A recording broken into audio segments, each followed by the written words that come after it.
Mesdames, Messieurs, bonsoir. Bienvenue à l'Estive, scène nationale de Foix et de l'Ariège, pour ce nouveau rendez-vous en partenariat avec la Maïf. Un nouveau rendez-vous thématique autour du vivant. Donc on continue une série de rencontres et de conférences sur cette thématique qui est évidemment inépuisable et qu'il est urgent d'aborder sous toutes ses formes et par toutes les approches possibles. Et ce soir, donc, nous avions invité Anne-Sophie Novelle à nous rejoindre.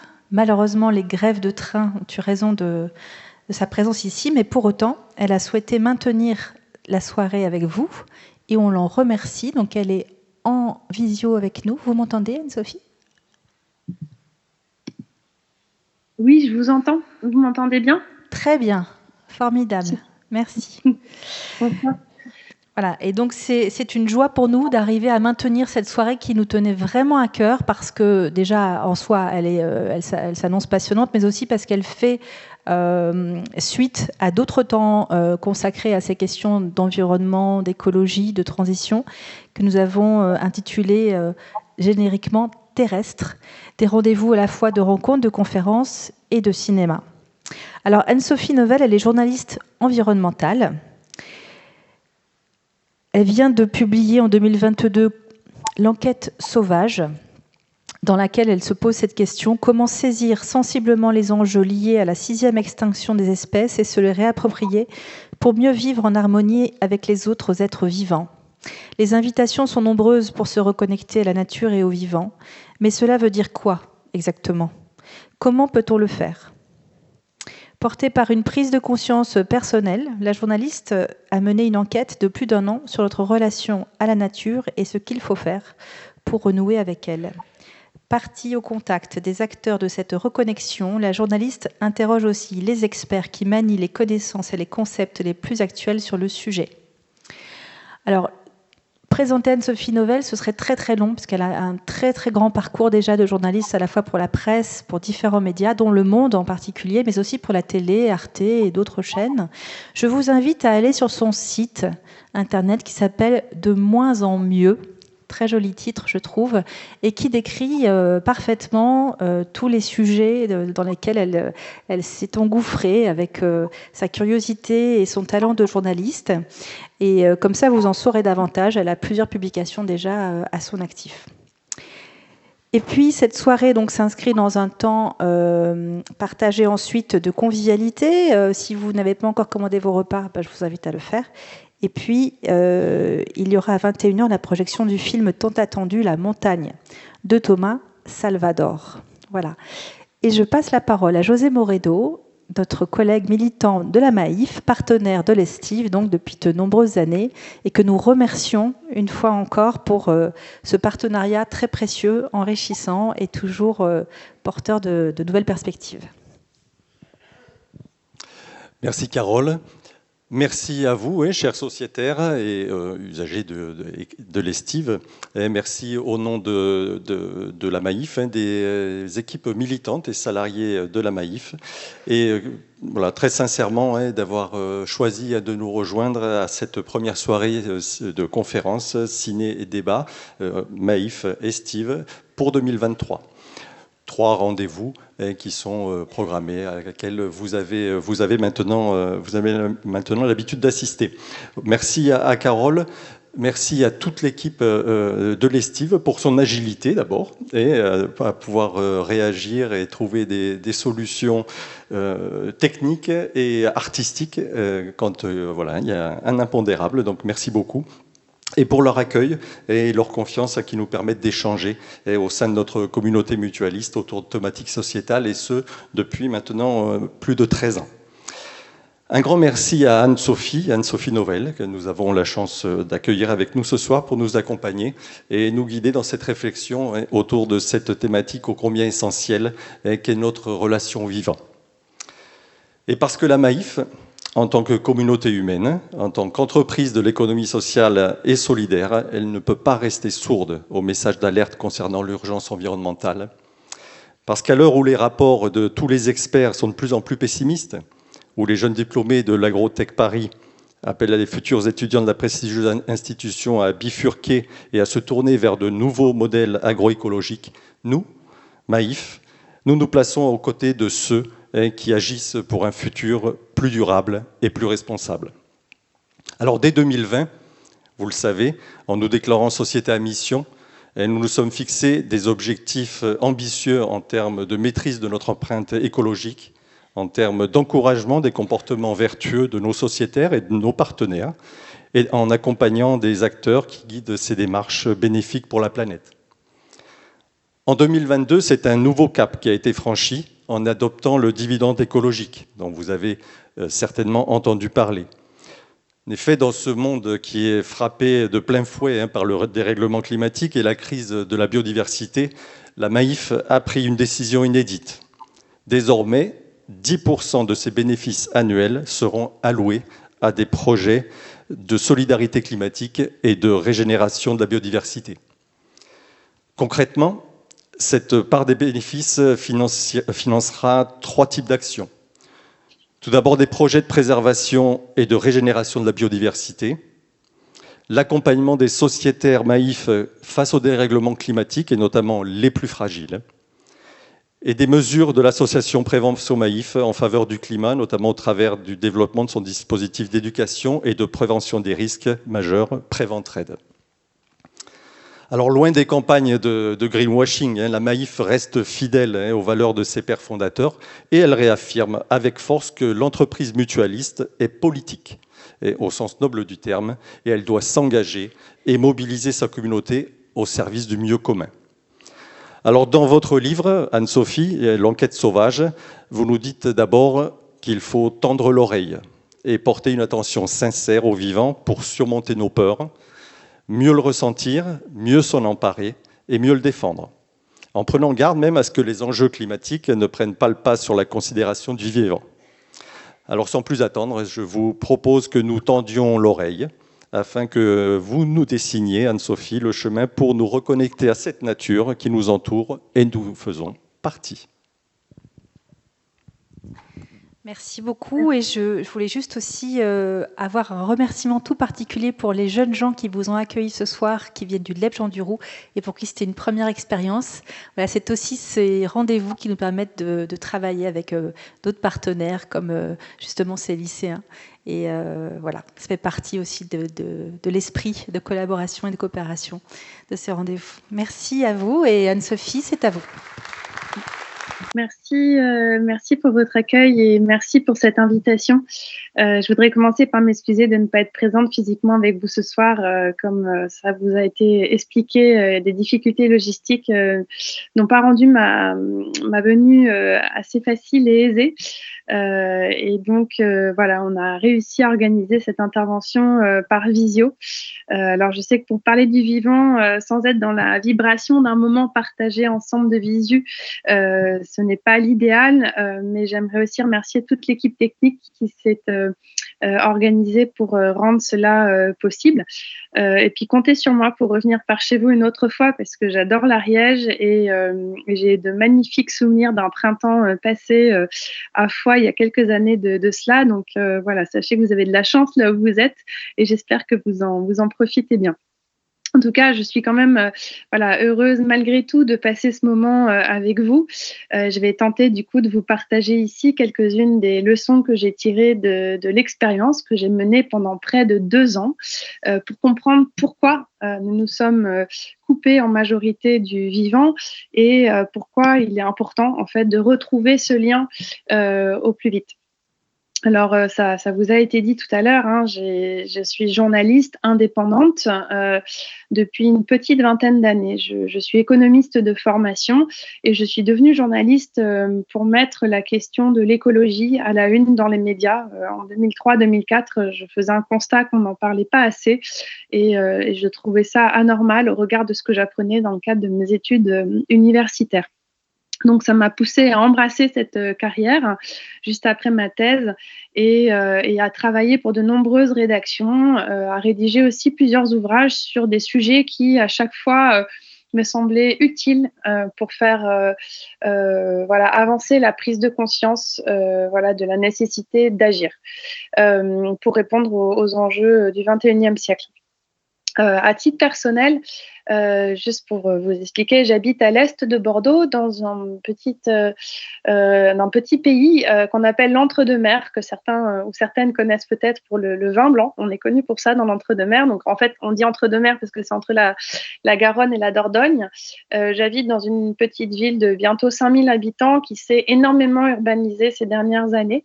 Donc c'est une zone plutôt périurbaine et on a la chance de vivre dans une maison de famille qui est située entre une petite forêt et une zone artisanale. Voilà, on habite là donc avec mon mari et nos 2 enfants de 6 et bientôt 12 ans. Leurs réflexions m'ont beaucoup accompagnée lors de la réalisation de cette enquête.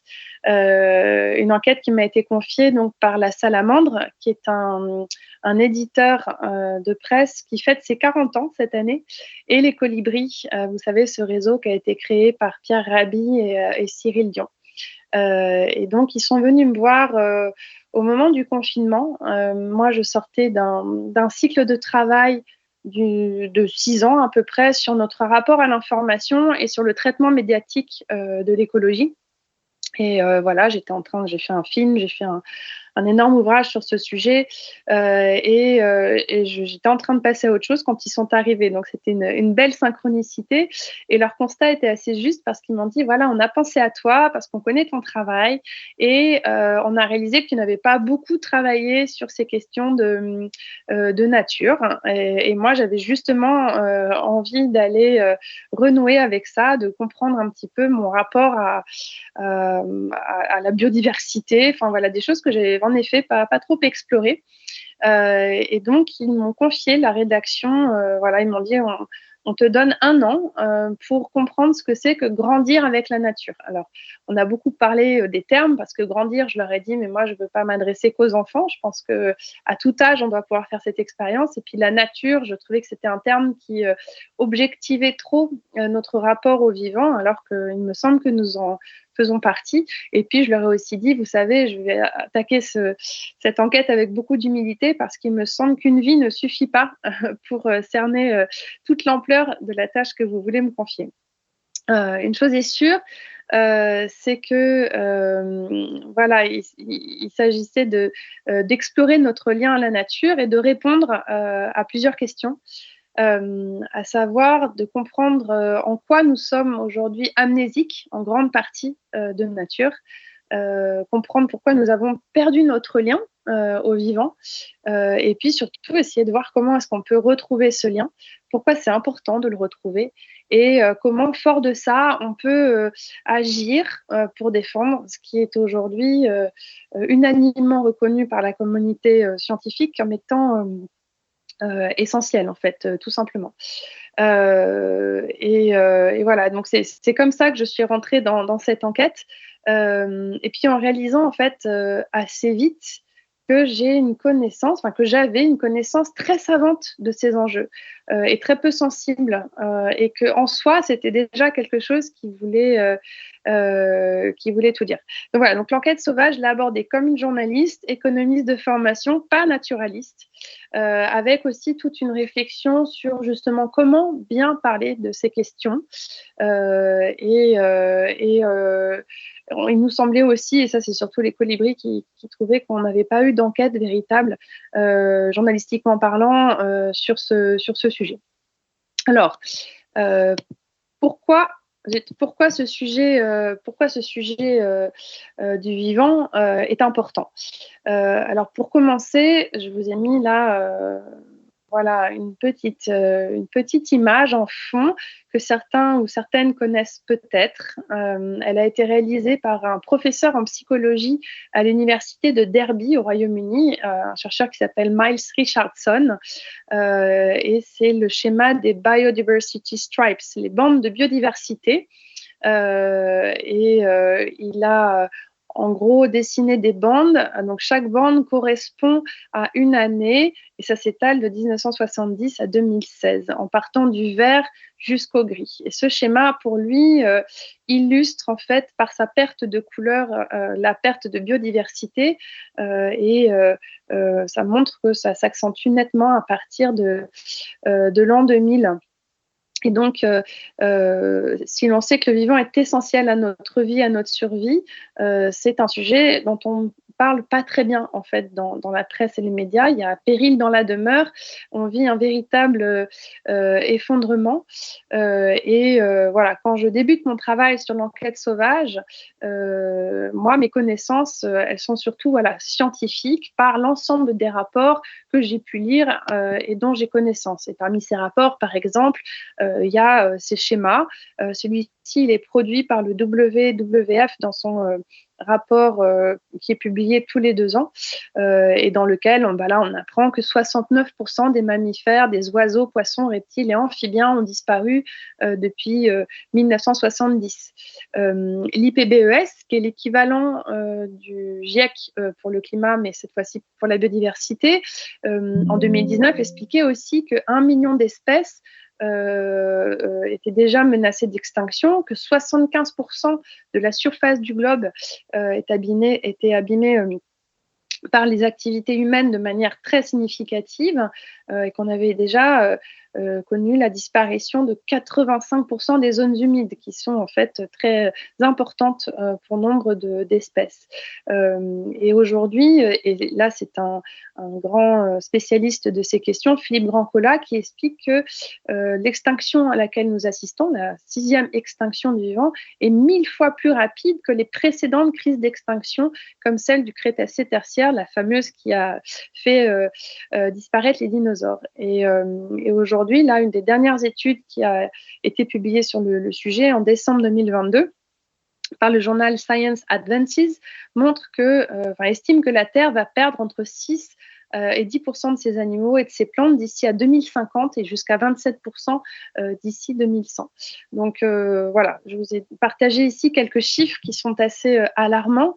Ils sont fréquemment relayés dans l'actualité, mais la question c'est de savoir est-ce que ça fait tilt, est-ce que l'on comprend vraiment ce que ça signifie et est-ce que ça nous incite à agir. Et surtout, est-ce que ce terme que l'on voit de biodiversité, qu'on utilise pour qualifier le vivant et la nécessité de le conserver pour l'ensemble de l'humanité, permet de comprendre que l'on parle en fait d'un logiciel qui a été élaboré sur plusieurs milliards d'années et qui est bien plus essentiel à notre survie que ChatGPT ou toute forme d'intelligence artificielle dont on parle beaucoup aujourd'hui. Donc ça fait partie aussi des questions que j'avais en fond quand j'ai mené mon enquête. Car en vérité, et là on le voit bien sur ce schéma, ces espèces qui disparaissent, ce sont des voisins. Moi, je les vois comme des colocataires. Et s'ils vont pas bien, il y a de fortes chances pour que nous n'allions pas bien non plus. Pour preuve, en fait, la pandémie de Covid-19 a mis sur le devant de la scène la notion de zoonose. Je pense que vous avez dû en entendre parler pendant le confinement et l'ensemble des émissions qu'il y a eu à cette époque. Et donc, les zoonoses, c'est l'émergence de maladies liées à la perte d'habitat propre à la vie sauvage, ce qui fait que ces espèces se rapprochent de nous et que du coup, il y a des espèces un peu tremplins parasitaires qui peuvent nous transmettre certaines maladies. Le documentaire de Marie-Monique Robin, La fabrique des pandémies, est entièrement dédié à cette question des zoonoses, par exemple, et elle explique ça très bien. Et donc, le schéma que je vous ai mis là illustre un concept qui est né au début des années 2000, le concept de une seule santé, en anglais ça se traduit One Health, qui a été élaboré suite justement à la recrudescence et à l'émergence de maladies infectieuses en raison notamment de la mondialisation des échanges. Et ce concept repose sur un principe simple qui est de dire que la protection de la santé de l'homme passe par la protection de celle de l'animal et de leurs interactions avec l'environnement. Et donc, on comprend là que la santé environnementale, animale, végétale et humaine, ce sont des santé qui sont intimement liées. Et c'est pourquoi il est urgent comme l'expliquent les scientifiques, d'agir sur les raisons de l'extinction. Et ces raisons, elles sont au nombre de 5. La première, c'est l'expansion des zones, des terres urbanisées, qui représentent à 45% les pertes d'habitat pour la vie sauvage. Et donc, vous avez déjà dû entendre parler de ces statistiques qui disent que chaque année, entre 20 000 à 30 000 hectares de terre sont artificialisés pour construire des routes, des zones commerciales et industrielles, et aussi pour construire des logements. Donc là, il y a des lois qui ont été mises en place, mais on se rend compte à la pratique que c'est très compliqué. Donc cette question de l'artificialisation des sols est très importante, et il faut vraiment s'y atteler d'urgence.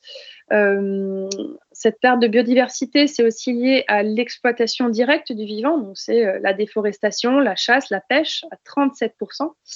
Le réchauffement climatique œuvre à hauteur de 7%, mais en fait, souvent, il vient renforcer l'extinction du vivant et ses conséquences. Les pollutions également sont très documentées, et à côté de mon petit schéma, je vous ai mis la couverture du livre de Rachel Carson, qui était la première dans les années 60 à alerter sur les effets de l'usage de pesticides, sur l'extinction des populations d'oiseaux et sur la santé humaine. Et on sait que ces pollutions, alors plastiques ou par les produits phytosanitaires, ces pollutions ont été multipliées par 10 depuis 1980. Donc en fait, voilà, et ça affecte 86% des tortues marines, 44% des oiseaux marins et 43% des mammifères marins. Donc, on est face à une menace massive. Et puis, enfin, le vivant est aussi menacé par les espèces invasives que l'on transporte en fait par nos échanges.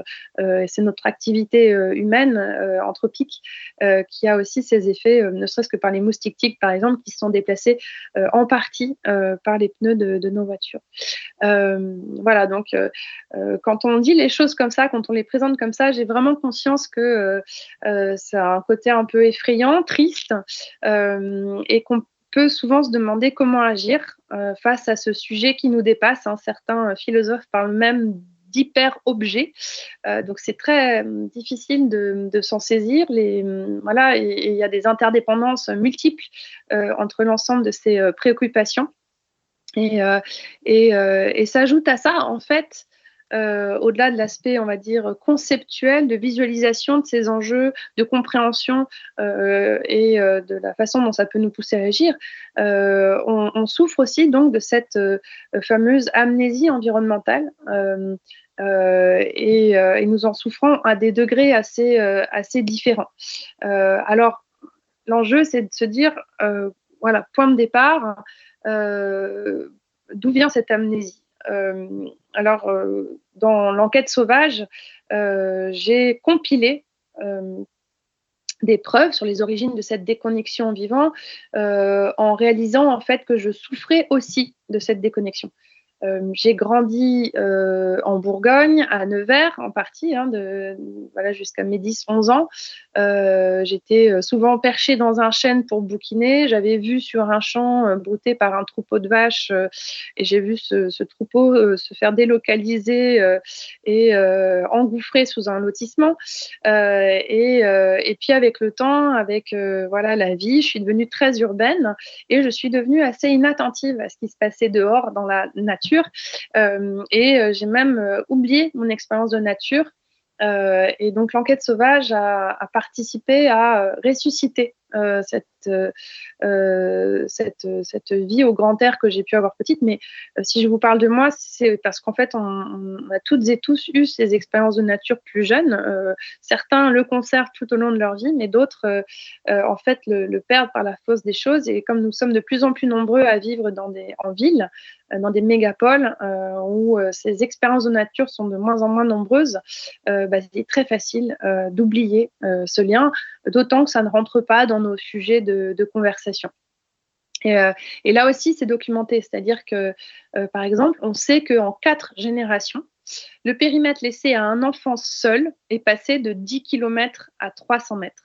Ça veut bien dire que les enfants aujourd'hui n'habitent plus le monde comme nous l'habitions avant. Et moi-même, en tant que maman, je me rends bien compte que je ne laisse pas à mes enfants toute la latitude que mes parents m'ont laissée quand j'étais plus jeune pour aller me balader à droite à gauche. Et donc, il y a le rôle des parents qui accordent moins de confiance à leurs rejetons, mais qu'on ne leur permet pas non plus de s'épanouir comme auparavant en pareille situation d'exploration et d'autonomie. Et bien sûr, c'est lié aussi à une démographie galopante, une urbanisation, une circulation automobile qui rend ces expériences moins faciles. Et on est très concerné par la sécurité, par d'autres considérations qui pèsent aussi dans cette manière dont on laisse les plus jeunes. Mais en tout cas, cette documentation-là, ces chiffres-là, quand on y pense, rien que en tant que tels, font déjà réfléchir à tout ça. Et puis surtout, il y a des sociologues qui questionnent en fait la manière dont on nourrit un lien d'attachement sans pouvoir vivre ces expériences concrètes de grimper dans un arbre, d'aller se balader seul en forêt ou dans un champ, d'observer les fourmis ou de gratter la terre. Voilà. Et en 2015, d'autres chiffres montraient que 4 enfants sur 10 ne jouent jamais à l'extérieur en semaine. Il y a une majorité des enfants qui ne sait pas reconnaître des entités aussi communes qu'un pissenlit ou un chêne. Et somme toute, c'est comme si le monde s'était un peu rétréci, qui s'est enrichi de peur, mais surtout d'écrans et de murs dans lesquels nos enfants passent de plus en plus de temps. Donc ça philosophiquement, ça interroge aussi beaucoup le rapport le rapport à la nature et à ces expériences qu'ils peuvent faire dès le plus jeune âge. Et enfin, pour terminer sur ces études en fait qui documentent l'amnésie, des chercheurs se sont amusés à mesurer ce syndrome d'extinction d'expériences de nature dans nos références culturelles et dans la biodiversité virtuelle avec laquelle grandissent aujourd'hui les enfants du monde. Alors, ils ont utilisé pour ça les dessins animés réalisés par les studios Disney en montrant que là où 22 espèces sauvages apparaissaient dans Blanche-Neige et les 7 nains, donc ça c'est des dessins animés qui ont été réalisés en 1937, ou 26 dans Pinocchio, c'était en 1940, il n'y en a plus que 6 dans Mulan, donc ça c'était en 98, et 0 dans Chicken Little, c'était en 2004, et 1 dans Indestructible. Donc même dans les références culturelles qui sont proposées à nos enfants, il y a des exceptions bien sûr, dans Nemo par exemple, il y en a plus, mais ou dans les films du japonais Miyazaki également, mais dans la majorité, faites l'expérience, vous verrez, ces représentations sont en nette baisse par rapport à ce qu'on voyait. Et c'est pareil, je ne vais pas vous donner les chiffres, mais c'est pareil dans les chansons. Ils ont observé que dans les tubes des années 50, il y avait beaucoup plus de références que dans les paroles des chansons actuelles. En conclusion, en fait, il y a aussi des études qui ont été faites aux États-Unis qui montrent que entre 4 et 10 ans, un enfant est capable de reconnaître et distinguer en un clin d'œil, plus de 1000 logos de marque, mais qui n'est pas en mesure d'identifier les feuilles de 10 plantes de sa région. Voilà. Donc, la question derrière tout ça, c'est comment préserver ce qu'on ne connaît pas. Et face aux enjeux du siècle, il est urgent justement de s'atteler à cette tâche et de se remettre dehors. Alors, pour faire mon enquête sauvage, ça a été dit en introduction, mais j'ai fait plein de choses. J'avais 1 an, et en fait, concrètement, ça a duré presque 2 ans. Comme dans chaque enquête, moi, je commence toujours par beaucoup lire ce que d'autres ont fait avant pour m'appuyer sur l'existant, pour ne pas refaire ce que d'autres ont déjà très bien fait. Donc, c'est ce qu'on appelle faire une revue de littérature.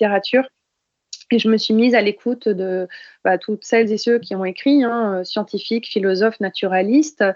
Et je suis partie ensuite sur le terrain, riche de ce que j'avais lu, de ce que j'avais compris, avec l'envie de faire des expériences et d'aller rencontrer en mode reportage, enquête ou interview ces scientifiques, ces photographes naturalistes, les éducateurs nature, des chasseurs. Et j'ai aussi fait beaucoup d'expériences, alors chez moi dans le sud-ouest, mais aussi dans la Drôme, dans le Jura, en Normandie, sur les bords de Loire, et je suis aussi venue en Ariège.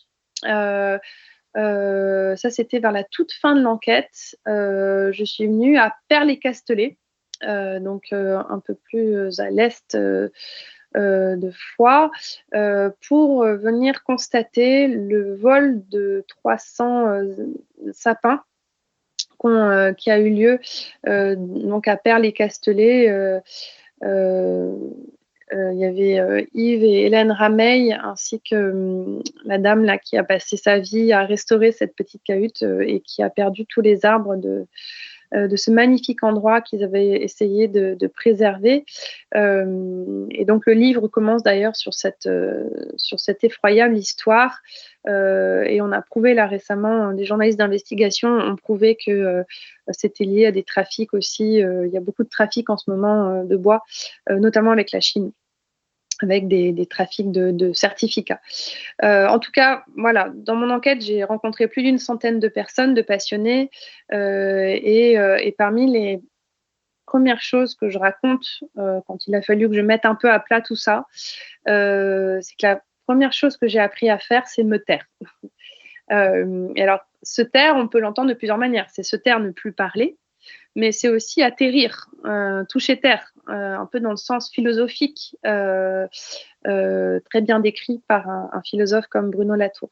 Et j'ai appris et compris en apprenant à écouter que nous faisons trop de bruit et qu'on n'est pas en mesure d'entendre ces alertes qui nous sont faites aujourd'hui. C'est très compliqué de les comprendre et de les entendre.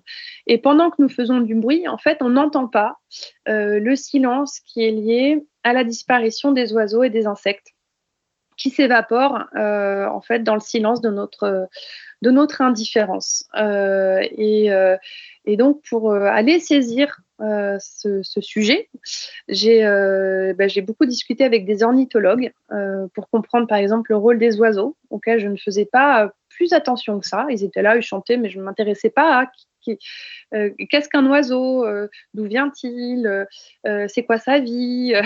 Et là, vraiment, ça m'a ouvert un monde mais juste tellement passionnant.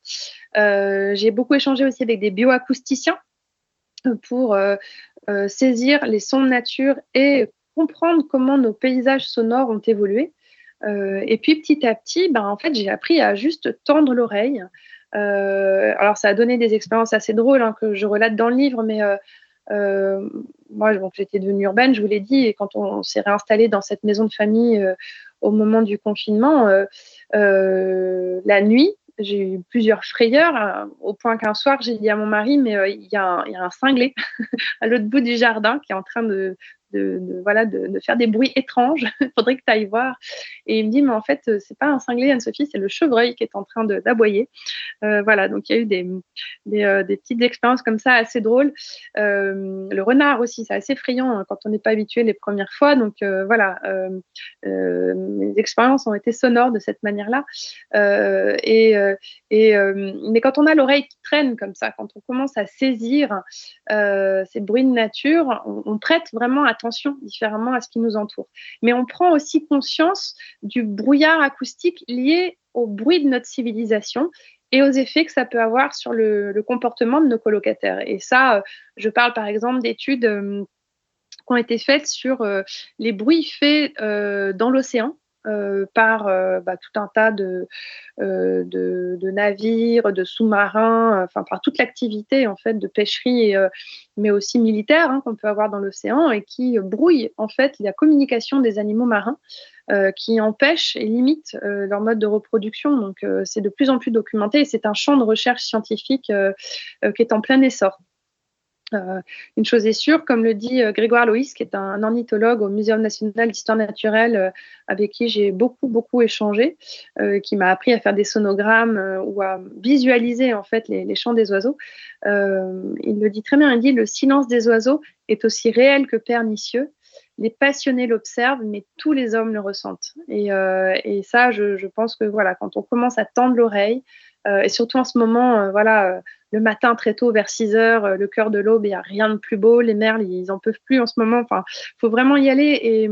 Et plus on y fait attention, plus, voilà, c'est reste compliqué de reconnaître les chants d'oiseaux et puis après de les repérer, mais plus on commence à cultiver déjà quelque chose qui est essentiel. Et je suis sûre qu'à côté de chez vous, mais il doit y avoir plein de passionnés. Moi, j'en ai trouvé comme ça en allant, par exemple, sur le site de la Fête de la Nature. J'ai rencontré Magali, qui habite à même pas 10 km de chez moi et qui a un jardin agréé par la LPO, le Jardin des Murmures, et qui m'a appris beaucoup de choses justement sur les oiseaux, leur vie, leur façon de se comporter, de prendre soin de leurs petits, de nettoyer leur nid, leurs plumes. Enfin, c'est un monde fascinant et qu'il faut préserver plus que jamais. Alors, bon, sachez que toutes ces expériences, je les ai relatées sur un blog qui s'appelait Aventure pour le changement. J'avais un petit carnet de bord de mes lectures, de mes observations, de mes expériences. Et tout ça pour vous dire que je vous ai mis des photos là, mais après avoir travaillé mon écoute, et ben, il a fallu que je travaille mon sens de l'observation. Et les oiseaux, pour ça, c'est très instructif parce qu'on les entend, mais souvent on a un mal de chien à les voir, donc il faut s'équiper. Mais pour voir, j'ai dû faire des expériences d'affût. Alors là-dessus, j'ai été très inspirée par Sylvain Tesson, Vincent Munier dans La Panthère des Neiges. Mais moi, je l'ai fait depuis mon jardin. J'avais pas les moyens d'aller à l'autre bout du monde. Et j'ai testé cette expérience alors qu'il qualifie de foi modeste. Je suis rentrée bredouille, bien souvent. Et puis, j'avais froid parce que je m'étais mal équipée. Voilà, quand on se pose comme ça, qu'on commence à observer, l'apprentissage, il vient aussi petit à petit. Le pistage, apprendre à reconnaître les traces, les coulées, les couches des animaux, permettent aussi de visualiser toute la vie qui habite autour de nous sans qu'on la voie et qui bien souvent nous a vus bien avant qu'on ne la voie. Et donc ça ajoute à ce style d'attention qu'il nous faut développer pour saisir que nous partageons un territoire avec d'autres non-humains. Et pour cela, là encore, les photographes nature m'ont beaucoup aidée. Bien entendu, parce que j'en ai rencontré plusieurs qui généralement sont d'une générosité dans leur passion qui est juste assez folle. Mais j'ai rencontré aussi des passionnés de manière, enfin voilà, je m'y attendais pas, mais des passionnés de l'observation des insectes. Et là, c'est en m'intéressant à un réseau qui s'appelle le Spipol, qui est une communauté liée à une application développée par le Muséum national d'histoire naturelle et son programme Viginature. Donc le Spipol, c'est des personnes qui s'inscrivent pour documenter les insectes qui circulent autour d'un massif de fleurs, fleuries plutôt. Et l'idée à chaque fois, c'est de se mettre 20 minutes au niveau de ce buisson et d'observer, de prendre en photo tout ce qui se passe pendant ces 20 minutes. Et ensuite, on charge les photos sur le site du Spipol et puis on peut calculer le nombre de bestioles aperçues. Et là, j'ai eu des témoignages de personnes qui, commençant par faire cette expérience parce qu'ils avaient entendu parler de ça dans les médias, ont vu leur vie complètement bousculée, au point pour certaines d'abandonner leur club de rando parce qu'elles commençaient à prendre trop de temps quand elles allaient se balader à force de passer du temps à prendre des photos. D'autres qui maintenant choisissent leur lieu de vacances et de villégiature en fonction des espèces qu'elles n'ont pas vues et qu'elles savent être présentes dans certains lieux, certaines montagnes. Et donc, ça a complètement chamboulé leur vie. Et ça les a rendus beaucoup plus sensibles, mais aussi investis et concernés avec la sensation de faire quelque chose et d'agir en plus au bénéfice de la science. Et voilà. Et quand on commence à observer, en fait, on ne peut plus s'arrêter de voir en fait plein de choses qu'on ne voyait pas auparavant. Et de fait, à force d'écouter, d'observer, on ressent d'autres choses. Et ressentir, c'est comprenez bien que je vous parle pas là de développement personnel. J'ai pas été faire des câlins aux arbres ou ce type d'expérience qui pour moi restait trop dans la consommation de nature à des fins personnelles, de bien-être ou autres. même si c'est documenté là aussi scientifiquement, hein, aller se balader en pleine nature fait du bien, dans la forêt notamment. Voilà, il y a plein de travaux qui s'intéressent à ça. La mer aussi, les bains en pleine mer, c'est prouvé, ça fait du bien à la santé. Mais c'était pas l'aspect que j'ai voulu développer. C'était vraiment quel autre type de relation peut-on avoir avec le vivant et comment l'observer à sa juste mesure, avec respect, de manière très d'égal à égal, de manière beaucoup plus horizontale, pour sortir un peu de la logique dominante extractiviste de l'humain par rapport à tout ça.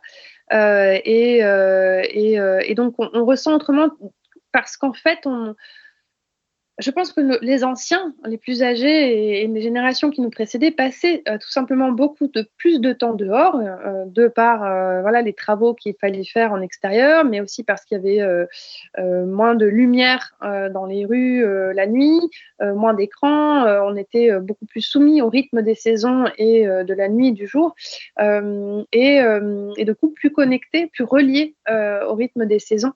Et de fait, on avait aussi une forme d'instinct. Et je suis sûre que ceux qui passent beaucoup de temps dehors, qui sont très sensibles à ça, vont comprendre de quoi je parle. C'est vraiment cette capacité à sentir qu'il se passe quelque chose, qu'il y a quelque chose qui s'est passé là.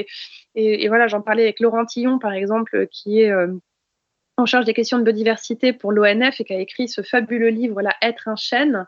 Lui, sa spécialité, c'est les chauves-souris. Et il me dit, parfois, souvent, je travaille de nuit. Quand j'y vais, je sais qu'il s'est passé quelque chose, mais je ne peux pas le voir, je peux à peine l'entendre, mais je sais qu'il s'est passé quelque chose. Et ça m'est révélé le lendemain par les enregistrements que j'ai faits via mes micros qui sont conçus pour capter les ultrasons et qui, eux, voilà, ont enregistré ces sons que je ne peux pas capter physiquement, mais je sais qu'il s'est passé quelque chose au moment où je suis en forêt. Donc, ces ressentis-là, moi, j'en ai fait l'expérience à plusieurs reprises dans le cadre de l'enquête. Il y a des choses qui sont revenues, et notamment un soir où voilà, je travaille souvent le soir. Et je me suis dit, tiens, c'est bientôt la saison des grues. Elles devraient redescendre vers le sud. Et puis voilà, je lève le nez de mon ordinateur ou de mes écrits et je me fais cette réflexion, je me remets à mon travail. Et 1 heure après, il devait être minuit, j'entends les grues en train de passer au-dessus de notre maison de nuit, en train de voilà, faire ce bruit caractéristique. Donc, c'était plutôt ce type de petite expérience où en fait, voilà, on est relié d'une manière ou d'une autre que je n'explique pas, mais c'est parce qu'on développe ces sens-là, ces capteurs, en fait. Et voilà. Et donc, si je voulais pas tomber dans le développement personnel, c'est aussi que je voulais pas tomber dans ces notions d'apprivoisement, et puis surtout doser en fait la bonne distance avec la vie sauvage. Voilà, c'était un peu l'approche qui a été la mienne. Donc là, je vous ai remis d'autres photos, hein. Je suis pas la pro des slides et des PowerPoint, mais j'ai pris quelques photos pendant mon enquête. Voilà, donc en haut, le monsieur avec le bonnet, c'est Julien Arbet, ce photographe nature que j'ai rencontré dans le Jura. Vous me voyez aussi dormir. Voilà, j'ai été bivouaquée par -9 dans la neige avec Natacha Bigan, qui est une amie photographe amatrice nature et avec qui je travaille beaucoup depuis quelques années parce qu'elle est graphiste et qui m'avait dit tu peux pas faire cette enquête sans que je t'emmène à la rencontre du vivant ici dans le Jura.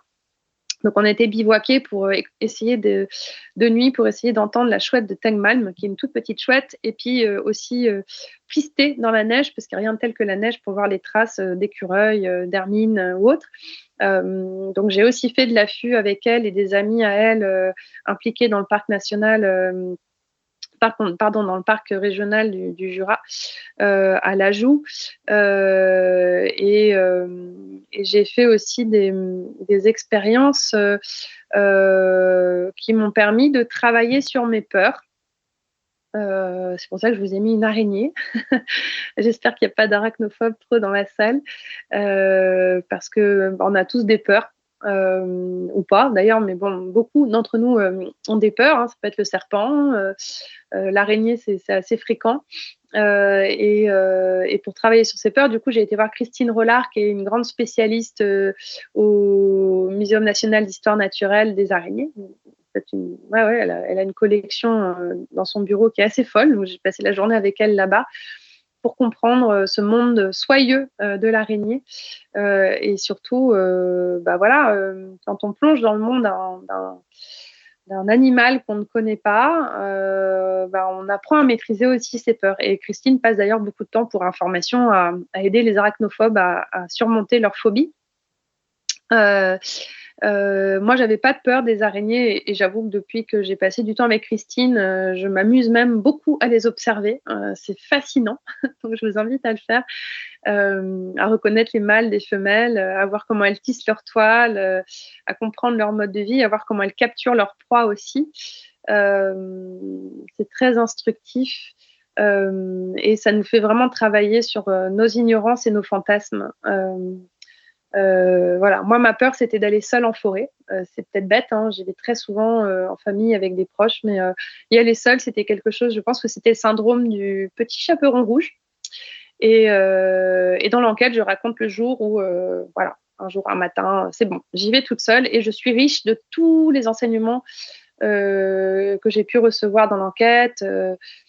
Sur les oiseaux, sur la botanique. Je regarde la forêt différemment et je m'y repère avec un lien à ce que j'observe, voilà, très, très riche et beaucoup plus compréhensif. Voilà, dans une appréhension. En fait, c'est comme si j'avais appris l'alphabet du vivant. Voilà, tout simplement. On apprend à lire, on a des clés qui font qu'on a une appréhension très différente. Et en travaillant là-dessus, après ces expériences de ressenti, j'ai aussi travaillé sur la notion d'ensauvagement. Et là, je m'appuie notamment sur le travail de Nastasia Martins, vous savez, cette anthropologue qui a étudié les peuples Gouchins au nord de la... Où est-ce que c'était? Je me trompe peut-être, je ne sais plus si c'est en Russie, je crois, je dis peut-être une bêtise, mais qui s'est retrouvée face à un ours qui l'a attaqué. Et donc, elle raconte dans Croire aux fauves comment elle n'est plus tout à fait humaine, mais elle n'est pas ours, elle est Nietka, comme le disent les peuples qu'elle a été étudiée, et elle raconte toute cette expérience liée au fait d'avoir été attaquée par un ours. J'ai rencontré aussi sur cette question de l'ensauvagement Geoffrey Delorme, qui a été très médiatisé parce qu'il a écrit un livre qui s'appelle L'homme chevreuil, que moi j'ai trouvé fascinant par tout ce qu'il raconte au niveau de notre perception sensible des choses. Et donc, j'ai été le voir dans sa forêt. Il n'y habite plus, mais je voulais m'assurer que tout ce qu'il racontait, voilà, c'était pas trop narré, un peu à la Walt Disney. Et en fait, c'est fascinant de voir comment il a, en effet, vraiment appris à vivre comme un chevreuil et comment cette expérience l'a fait réfléchir aussi à la manière dont dans nos sensations gustatives, quand on mange de manière plus naturelle ce qu'il y a en forêt, nous change aussi, presque psychiquement. Bon, ça peut se comprendre pour certains aspects, mais voilà, tout le monde ne va pas vivre 7 ans en forêt. Voilà, l'homme chevreuil, c'est une expérience aussi qui était assez fascinante. Et l'autre expérience que j'ai beaucoup aimée, elle est sur Netflix. Hein, c'est Craig Foster qui a fait ce documentaire La sagesse de la pieuvre. Alors lui aussi, hein, il habite en Afrique du Sud, il passait par une dépression et pour se soigner, il va nager tous les jours voilà, en mer avec un tuba et des palmes. Et il va notamment nager dans une forêt de kelp et il tombe nez à nez un jour avec une pieuvre. Et il va s'attacher à cette pieuvre. Il va s'y attacher parce qu'il va l'observer tous les jours et s'intéresser à elle. Donc, il va se documenter sur voilà, comment réfléchit une pieuvre, c'est quoi son comportement, c'est quoi son type de reproduction, etc. Et tout le film tourne autour de la manière dont lui se soigne en observant cette pieuvre et tout en essayant de garder sa distance aussi. Et donc, c'est tout un lien d'attachement, en fait, qui va étudier à travers cette expérience. Et ces liens d'attachement, on peut tous, en fait, y réfléchir. Il y a un philosophe qui est basé à Dijon, Jean-Philippe Pierron, qui lui invite à faire son éco-biographie. Donc, c'est vraiment réfléchir à nos liens d'attachement au vivant, voilà, ce qu'on a pu vivre dans notre vie. C'est une sorte de curriculum vitae, un CV du vivant dans nos vies, qui permet justement de réfléchir à cette part un peu sauvage qu'on a enfouie en nous. Et le terme sauvage, je l'utilise à dessein parce que pour moi, il n'est pas du tout aussi négatif que certains voudraient bien nous le faire croire dans l'actualité. Le sauvage, je l'entends comme quelque chose justement de très beau et qu'il faut préserver. Et une fois qu'on analyse ces liens d'attachement, forcément, on se retrouve un peu transformé et on a envie de cultiver, on a envie de mettre les mains là-dedans, de voir comment on peut jardiner d'une certaine manière. Là, il y a plein de récits sur le jardin, donc je ne voulais pas m'attarder dessus, mais moi, j'ai fait une tentative avec le CNRS d'élever des blobs aussi, parce que c'est un être vivant totalement méconnu, qui a été emmené dans l'espace d'ailleurs par Thomas Pesquet, parce qu'on voulait étudier le comportement du blob, qui est une sorte, il n'était pas un champignon, mais qui peut être en dormance et qu'on peut observer avec plein de réflexions très riches et très drôles. Audrey Dussautour, qui est la grande spécialiste basée à Toulouse d'ailleurs, je crois, du blob, en parle très bien. Donc j'ai fait des expériences comme ça avec la nature. J'ai interrogé mon grand-père aussi, grand jardinier très conventionnel, sur ses origines paysannes dans mon écobiographie et de fait, et j'ai aussi appris à fabriquer du feu dans la Drôme avec Kim Pache, qui est un trappeur qui passe la moitié de l'année au Yukon et l'autre dans la Drôme et la Suisse, à donner naissance à un feu à partir d'éléments qu'on a uniquement trouvés autour de nous dans un espace naturel. Et ces expériences-là, elles montrent qu'il y a beaucoup de choses qui sont tapies dans notre environnement proche et insoupçonné et qu'on a oublié. Et tout ça, philosophiquement, ça fait réfléchir. Et puis la petite tente que vous voyez en photo, là, c'est la tente dans laquelle j'ai investi pour cette enquête. J'ai passé beaucoup de temps dehors, souvent sous la pluie, qui là est sur une île de Loire, à côté d'Amboise, où j'ai appris aussi avec le Polo, qui est une organisation qui fait des expériences autour de la lecture du paysage, à comprendre le peuple ligérien, donc aussi bien les habitants qui habitent en bord de Loire que le peuple non humain. Et quand on apprend à lire le paysage, à faire attention à la toponymie des lieux, on se rattache aussi d'une certaine manière aux vivants qui nous entourent et qu'on a tendance à oublier. Et j'y reviendrai parce que ce travail sur le peuple nigérien les a aussi poussés à donner une personnalité juridique à la Loire, de sorte à mieux la défendre. Ce que je veux dire, c'est que quand on travaille ces liens d'attachement, on ne peut qu'après en fait questionner la manière dont on gère collectivement ce lien au vivant. Et donc toute la fin du livre en fait se consacre aussi à ça, c'est-à-dire à un constat que nous cohabitons en fait avec difficulté, avec de nombreux conflits d'usage notamment. Et ces conflits d'usage, j'en ai pris conscience en allant voir un chasseur. Alors je rencontre ce chasseur lors d'une sortie en forêt d'Ourtin. Donc pas très loin de Bordeaux, en octobre, pour aller écouter le brame du cerf. Et donc Fabrice est très généreux, il a une oreille, il nous fait vraiment, il nous apprend plein de choses cette nuit-là. Et sur le chemin du retour, il me raconte qu'il est chasseur. Et là, je lui dis, mais attends, tu chasses, je comprends pas, comment est-ce qu'on peut être un amoureux du vivant et chasser. Et donc, je décide on a beaucoup échangé tous les deux, pour qu'il m'explique un peu sa posture. Donc je le raconte dans le livre, j'étais avec un chasseur un peu à la Pagnole, qui n'achète jamais de viande au supermarché, qui fait ça pour partager avec ses amis, qui fait très attention, qui souvent va chasser seul d'ailleurs. Je comprends, à titre personnel, ça m'interroge toujours, mais j'ai beaucoup appris à le côtoyer, et notamment que lui pestait beaucoup contre les vététistes et d'autres types de randonneurs. Et que en fait, en me plongeant dans sa perception des choses, ça m'a permis vraiment de saisir encore mieux ces conflits d'usage et ces différents et ces multiples rapports au vivant et à la nature qu'on peut avoir.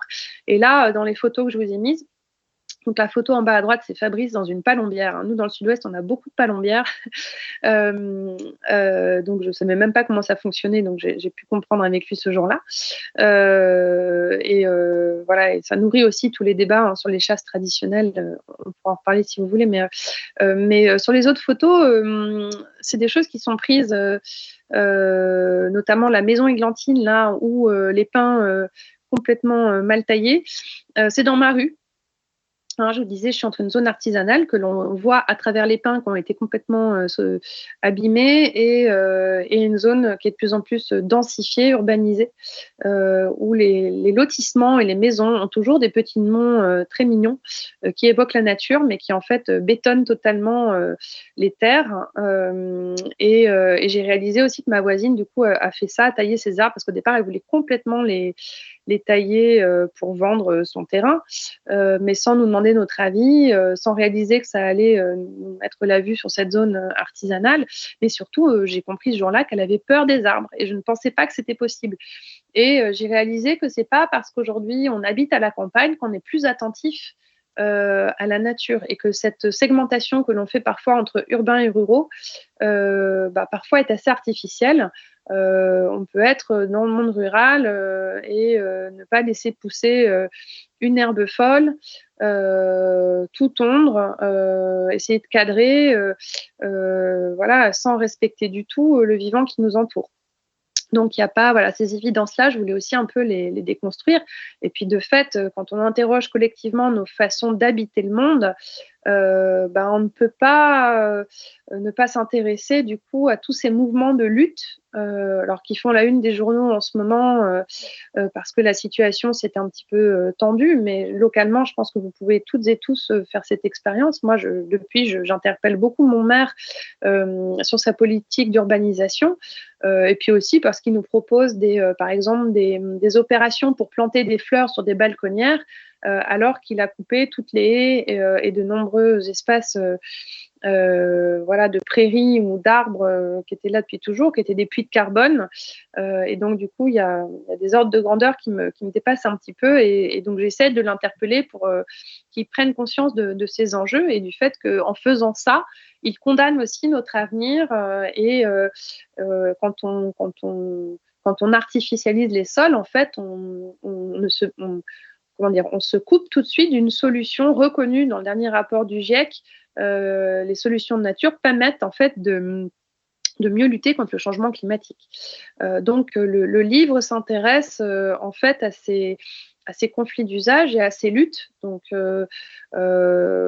les zones à défendre qui font polémique en ce moment, les écoterroristes, mais aussi des associations comme l'ASPAS qui achètent des terres, qui dénoncent certaines pratiques de chasse, sont autant d'interlocuteurs que j'ai été questionnée pour essayer d'expliquer leur approche et de montrer les enjeux liés à ce qu'ils essayent d'initier sur le territoire en France comme ailleurs.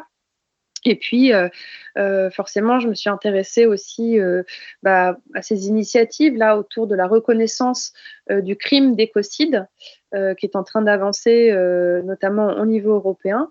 Et puis, voilà, au Parlement de Loire ou à d'autres initiatives qui, par le droit, essayent de donner des droits à cette nature de manière à ce qu'on la défende de manière plus concrète et à la hauteur des enjeux.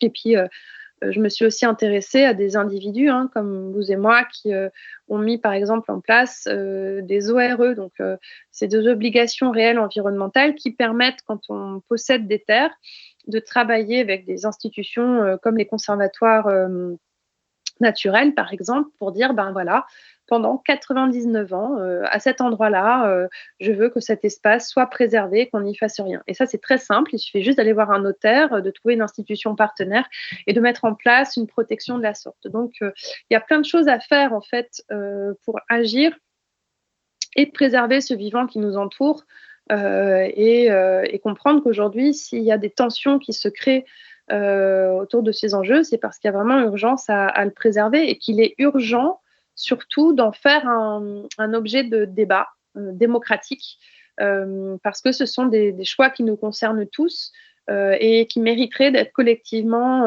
traités avec beaucoup de sagesse, ce qui nous manque pas mal en ce moment. Et donc, voilà. Et donc, dans mon enquête, par exemple, je me suis rendu compte en échangeant avec des personnes qui travaillent au Parc naturel régional du Jura que les protections qui existent en France représentent un millefeuille administratif qui ne protège pas correctement le vivant. Dans un parc naturel régional, on peut faire ce qu'on veut, en gros. Il n'y a pas de préservation. Il n'y a que les parcs naturels nationaux qui offrent vraiment des protections dures, on va dire, de la nature. Mais sinon, voilà. Et quand on sait qu'en France, on n'a que 1,5% du territoire qui est encore pleinement sauvage, on sait qu'on a de la marge pour représerver d'autres espaces pour préserver cette vie sauvage. Et donc, bien entendu, ça pose tout un tas d'autres questions. Et le livre se conclut sur un dernier chapitre qui, là, aborde plus la question de la transmission de tout ça. C'est-à-dire la transmission, c'est, bien entendu, l'éducation. Et là, il y a plein de très belles initiatives portées par des éducateurs nature depuis plus de 50 ans, avec des réseaux liés à une publication comme la Hulotte ou la Fédération des clubs Connaître et Protéger la Nature. Là, j'étais passé pas mal de temps avec un Normand qui s'appelle François Le Normand, pas fait exprès, qui fait ça depuis toujours et qui, accessoirement, a aussi ouvert une Forest School, qui est une école dans la forêt où il accueille des enfants tous les mercredis matins, où il a une approche sensible des choses. Donc l'après-midi, dans son club CPN, les enfants peuvent manipuler le vivant, apprendre de manière on va dire un peu traditionnelle, mais le matin, ils peuvent monter dans les arbres, faire des sit spots pour se poser et observer le vivant et avoir une expérience de nature qui passe par le ressenti. Donc, c'est intéressant de voir aussi comment lui, en tant qu'éducateur, ayant toujours fait ça toute sa vie, intègre ces expériences sensibles. Mais quand on est plus grand, on peut aussi faire toutes ces expériences. Donc, il n'y a pas, quand je dis transmission, il y a aussi des transmissions qui se font. On peut faire un héritage, on peut faire des expériences, on peut acheter des forêts. Il y a plein de leviers d'action qui permettent collectivement de faire quelque chose. Et je pense que ce sujet, notamment avec tous les débats qu'il y a aujourd'hui autour des soulèvements de la Terre, par exemple, vont occuper l'actualité. Parce qu'en fait, il est tout simplement urgent de revitaliser le monde, d'en prendre soin dès que possible. Il est possible de faire plein de choses et bien entendu sans que ça passe par la violence. Donc l'enquête sauvage, c'est aussi un appel pour renouer avec le vivant et agir à la mesure de ce que l'on sait aujourd'hui. Voilà, et je vois le temps passer, je crois que je vais m'arrêter là. Merci à toutes et tous pour votre attention et je reste à votre écoute pour qu'on puisse discuter un petit peu même beaucoup si vous voulez, à distance.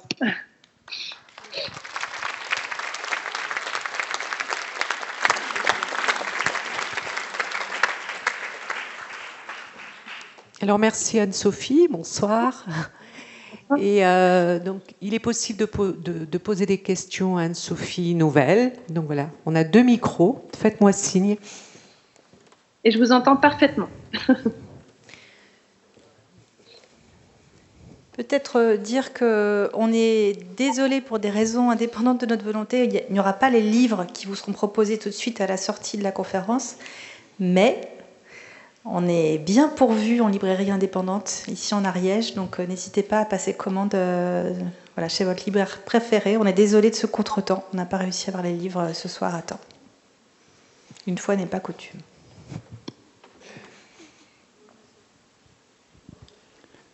Justement, tu viens d'évoquer son livre, que j'ai eu, Anne-Sophie, le grand plaisir de lire 2 fois. Je le recommande réellement, il est passionnant. Alors, j'avais souhaité que vous puissiez évidemment le dédicacer ce soir, ça n'est pas possible, je le regrette. Je vous invite réellement à le lire, elle l'a beaucoup évoqué, mais cette entrée si modeste qui nous amène si loin, je trouve que c'est remarquable dans ces quelques pages qui sont nombreuses. Et surtout, il y a non seulement une bibliographie, mais il y a aussi des liens vers les sites, vers tout ce qu'elle a évoqué. Son livre est une vraie mine. Alors, je ne suis pas du tout payé par une librairie, je suis juste un simple militant Maïf, nous sommes indépendants totalement. Mais vraiment, je vous recommande réellement et très chaudement ce livre. Et puisque j'ai le micro, vous avez évoqué la question des parcs. Alors, il se trouve qu'il y en a un tout près de nous. Et effectivement, vous avez montré cet imbroglio des parcs.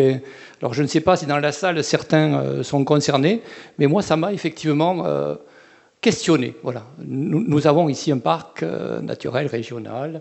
Vous avez évoqué la question de certains d'entre eux qui sont plus protecteurs pour la biodiversité, d'autres qui le sont moins. Et c'est très compliqué pour nous, simples citoyens, de comprendre quand on se promène dans un parc, voilà, dans lequel sommes-nous, qu'est-ce qui s'y passe.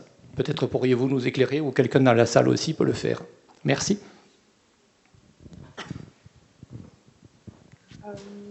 Je crois que Hugo Clément a fait un numéro de Sur le front sur ce sujet récemment. Je ne l'ai pas regardé, mais je me suis dit, ah tiens, j'en parlais dans le bouquin, il s'y est attelé aussi. Et moi, ça a été une vraie découverte parce que, en effet, hein, je pensais que parce qu'on était dans une zone Natura 2000 ou dans un parc naturel régional, qu'on était dans une zone préservée. Et en fait, pas du tout. Et ça reste une zone qu'on préserve, mais pour aussi des raisons d'attractivité économique, de développement, etc. Voilà, donc je questionnais ça dans l'ouvrage en expliquant que il était nécessaire peut-être de simplifier, mais aussi d'offrir d'autres types de garanties. Et j'explique que bien souvent, et c'est par exemple sur l'enjeu des retenues d'eau bassines, il y a deux codes aujourd'hui qui s'affrontent, mais ça on le retrouve dans plein de luttes en France. C'est le code de l'urbanisme et le droit qui lui est propre, qui est appliqué par certains, et notamment les promoteurs ou les préfets, bien souvent, et derrière le code de l'environnement avec aussi des mesures au niveau européen qui sont convoquées par les personnes qui souhaitent préserver. Et c'est toujours un ping-pong entre ces deux codes qui se passent.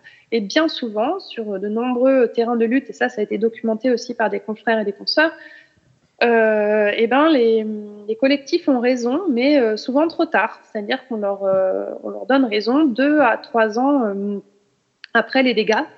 C'est ce qui est arrivé voilà, dans des autorisations accordées par le gouvernement à certains types de chasse, alors que c'est interdit au niveau européen. Mais la chasse a eu lieu et on reconnaît trop tard que cela n'aurait pas dû être autorisé. Et donc sur les parcs, c'est un peu pareil. Et donc s'armer juridiquement, enfin s'outiller, j'ai pas envie de dire s'armer, c'est pas beau et c'est pas adapté, mais s'outiller juridiquement est une compétence très nécessaire aujourd'hui. Mais il est important que les juristes et les avocats qui travaillent sur ces sujets aient une connaissance fine en fait de ces enjeux d'un point de vue voilà, environnemental et naturaliste même. Donc il y a plein de choses à faire pour mieux préserver le vivant et sur ces questions de millefeuille administratif et de zones de protection, il y a un manque de lisibilité aujourd'hui. Donc en effet, si dans la salle il y en a qui s'y connaissent un peu mieux, qu'ils n'hésitent pas ou qu'elles n'hésitent pas à prendre la parole, parce que pour moi c'était un peu confusant de faire cette observation et ce constat. Et merci pour votre commentaire. Je pourrais toujours vous envoyer un petit mot si vous m'envoyez votre adresse par écrit et par courrier, ce sera avec grand plaisir.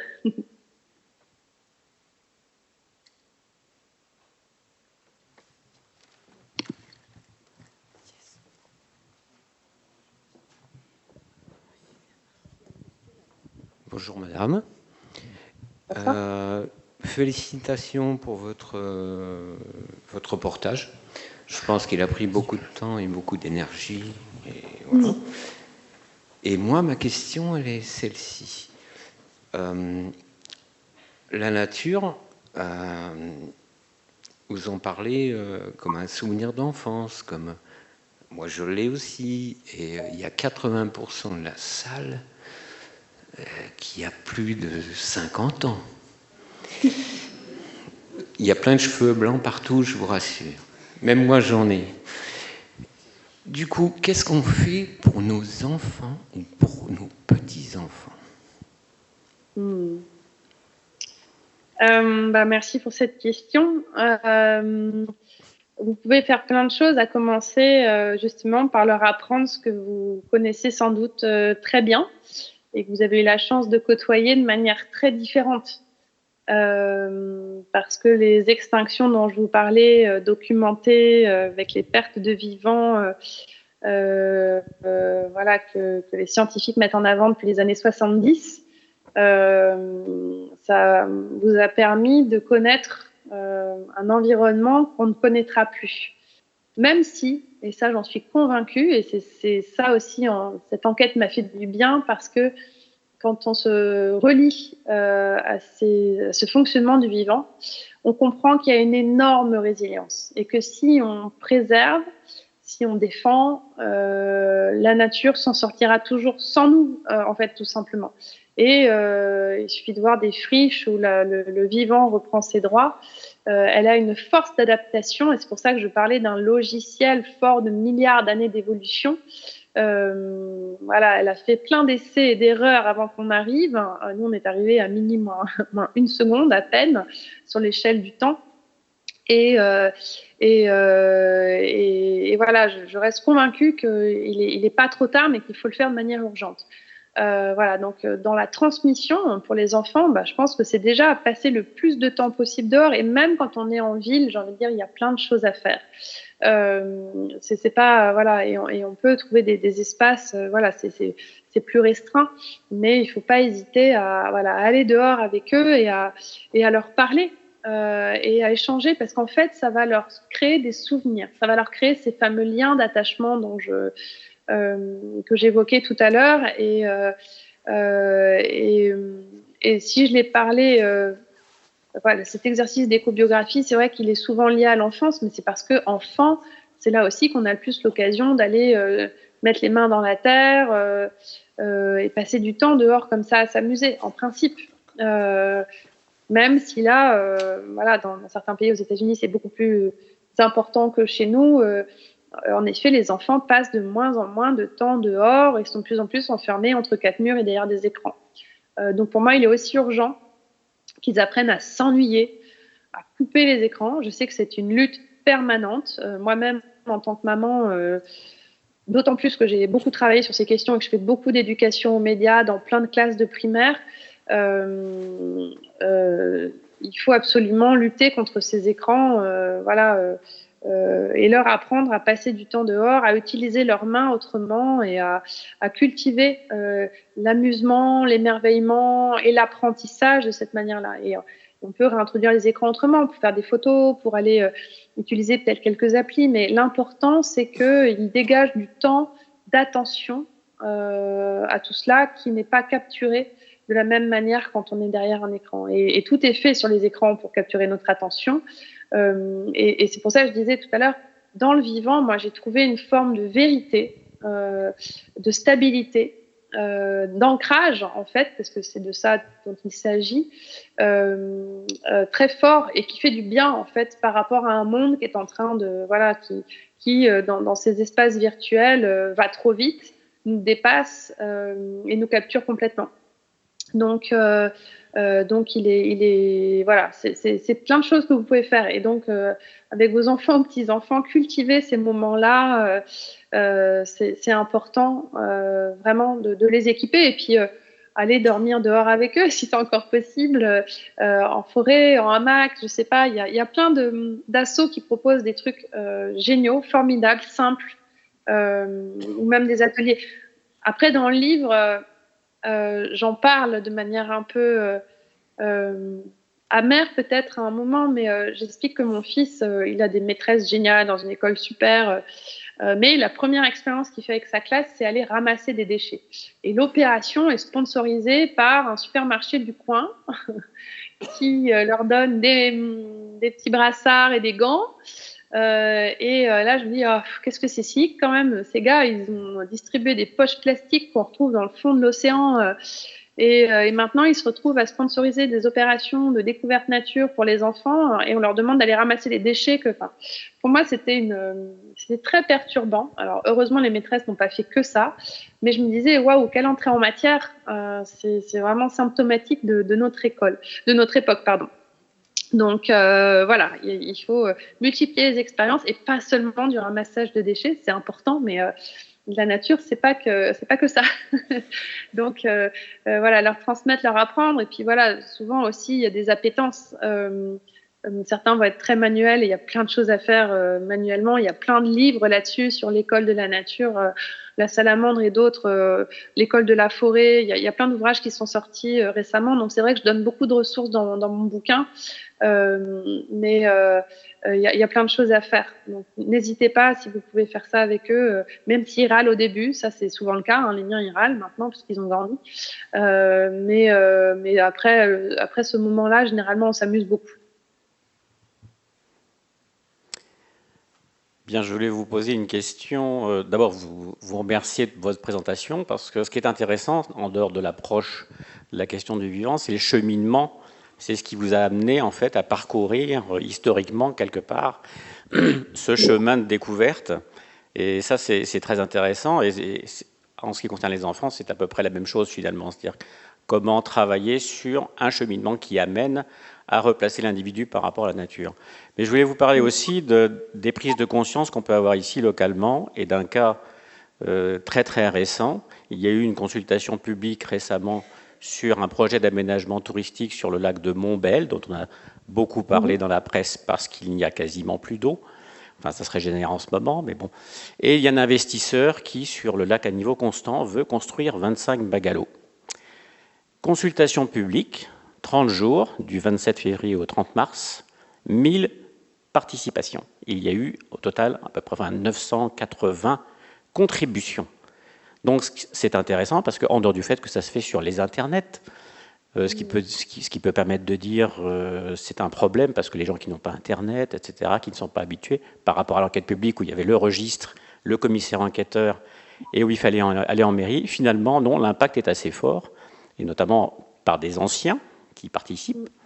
Donc 980 participations. Sur ces 980 participations, 82% sont contre le projet, 15 sont pour, le reste sans avis. Sur cette totalité, vous avez 73% de gens qui prennent comme premier argument la question de la protection de la biodiversité.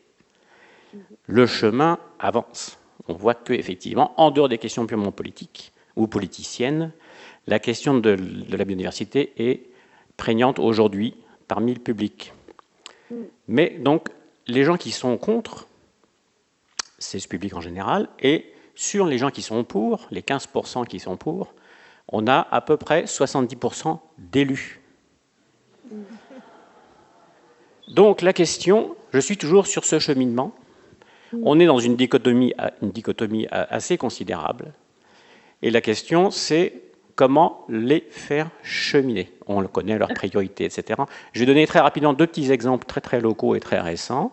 Le département aujourd'hui abat des arbres sur les bords de route pour installer ce qui reste à installer d'Internet, de la fibre, puisqu'ils se sont engagés bien sûr à ce qu'à la fin de l'année X, tout soit couvert.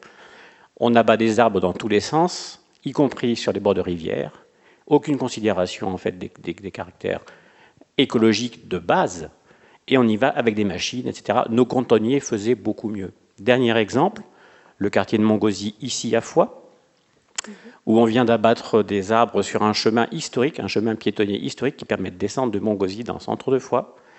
On a abattu des arbres et hier ou avant-hier, on a tout défriché et on y a mis un géotextile pour être sûr de ne rien avoir à entretenir. Ça n'est pas M. Meller, le maire de Foix, qui est responsable, je ne pense pas, enfin en tout cas il cautionne.